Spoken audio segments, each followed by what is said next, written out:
Turn 5 after spring deployment. Diplomacy is the big thing in the day today. So, the Habsburgs concluded an alliance again with France, and England again with the Protestants.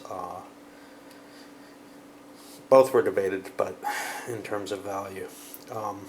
The Ottomans declared war on Venice, and papacy intervened. Basically, the papacy made the decision that they have a better chance of defending themselves with Venice there, and they're going to be declared war on next, if not, unless the Habsburgs gain a lot of spaces on that victory point track real fast. Picking on them seems a little weird. The other big war, though, is, of course, the expected France declaring war on England. There was some negotiation there between the Habsburgs and French over the disposition of Metz. Turns out, because of the ports, the French aren't going to be able to siege anything like Calais or Antwerp this turn. So they insisted they be given the right to take Metz. Habsburgs accept, and in their behalf, they're going to attack Wittenberg and try to cut across the Protestants. Chances are they're never going to get to England that way, but they wanted something, and the other option was to cut through Strasbourg to try to get to Metz or take Brest-Canson, because they don't have the naval power either. Now, there was the possibility of loaning ships, but they want to move them into position. There's also the issue of the Turks. Leave too few ships in the Mediterranean, and there could be some problems there. Further excitement in the turn, the Turks move in for their siege. And built some navy. The the Habsburgs played the Spanish Inquisition. That's why you'll see I've got the British and Protestants face up. Largely, the British got some extra cards because they played dissolution of the monasteries.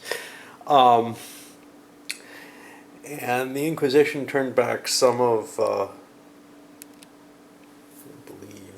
not sure, multiple things happened, but I think it allows a debate in any language zone, and the Pope actually won it. That was against Calvin, of all people, actually. And then the English played their dissolution of the monasteries, got some additional cards, and we actually are seeing some Protestants in England now. The French moved forward with their siege of Metz. The Pope built a navy. It's under the Venice stack, and did a naval move, putting itself in a position of trying to get to where they can actually face the Turkish Navy. Right now it's one-on-one, which isn't very good, but they didn't want to spend more points or didn't have them. Let's see what else we got. We got, the Protestants. The Protestants did some Reformation action and actually got some value out of Calvin. Brest-Canson and Geneva both. An exciting little impulse. It started off with foul treachery, with Venice surrendering due to a card, and the papacy responded a long time later by getting a champion in the renegade leader. The Spanish laid siege to Wittenberg and chased John Frederick away. Now he, on his turn, built up a large army, attacked, had the arquebuser's card, so he actually had even die rolls, but it got defeated by one pip. So it's been knocked back and probably isn't stopping the Habsburgs. What happened on the English front? Mainly the English and French traded insults at each other. The English played, I don't remember what. The French played their major card to try to resolve the siege, and they didn't get it. The English got rid of the French mercenaries before that. Somebody, maybe it was last turn, played the Jesuits. Probably French, I think, did. And so we've got some up here in Bremen and also in Brussels, which should change the flavor of things in the northern areas. Turkish battles continue with them defeating the condottieri and forcing them back. They're laying siege to Ravenna. But they've got to get their navy up there if it's going to do any good. This only real papal response to that was to play the Knights of St. John and get a card out of their hand. Over on the Spanish front, we've got Charles moved forward to take Magdeburg? No, Brandenburg.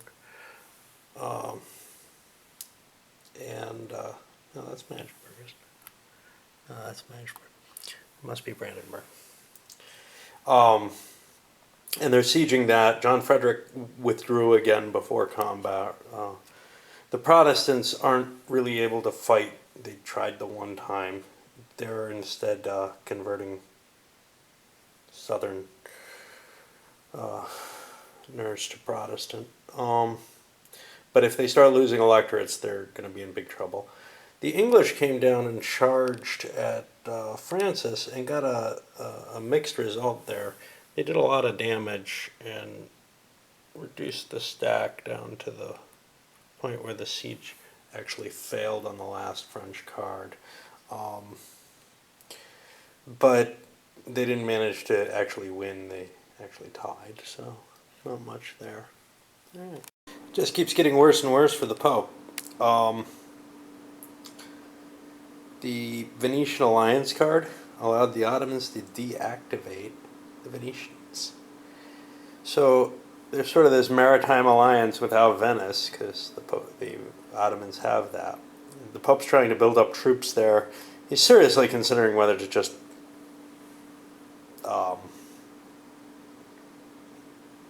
admit he's going to take the surrender and worry also about the English and throw an excommunication on Henry. However, things are interesting there too. Charles, let's see if we can find him, finally ran down John Frederick and captured him. But then of all things, Henry VIII went charging into Germany and grabbed Brunswick. Now, you could say that's ridiculous, but if Charles is able to make that link up, and luckily the British are allied with the Protestants. So this is actually to both players' advantage. The French can't do anything, they're out of cards. And if the English can gain some wins over the Habsburgs, say take Wittenberg, they can maybe trade something to get trade something with the Protestants, maybe get a card or something for that. If they can get down as far as Prague, and they have a handful of cards still, because of the large, well, their colonies, their large number of keys, and then the monasteries going this turn. So they may just have enough money to take something that's real. Whether or not they can hold Prague seems highly debatable. Ravenna fell, and the renegade leader charged up and attacked and reduced both sides, but didn't get a victory. It was an even fight, actually. The British, looking at their victory points, have decided the only way that they could grab a win right now. So they're going to chance it. They're going to try to take Prague itself, and they can trace through the Protestant territories. Oh, look, Brunswick went Catholic after Henry took it. But they need 3 points to win, and Prague's worth 2 to them. And then if they get an explorer off, they get 3, and they've got enough cards for that. The Turks are also trying to win in this turn, so they got their piracy off and gave Charles the unhappy decision. They got 3 hits of, do I give 3 victory points, which would put them 1 away from winning, or do I give them my hand? And they gave one card first, and that was the card that the Habsburgs most wanted, so they just gave them the rest of the hand. So there's actually a chance right now that the Turks could win this turn as well. So that's it.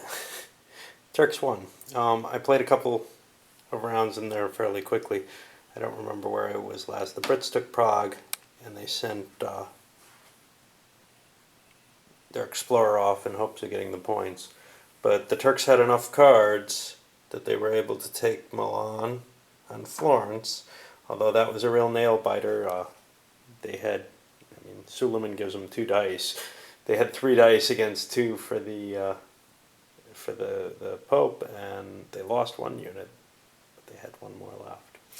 They also got an extra victory point from piracy raiding down here in the North African coast off the same thing. They ran completely out of cards on that.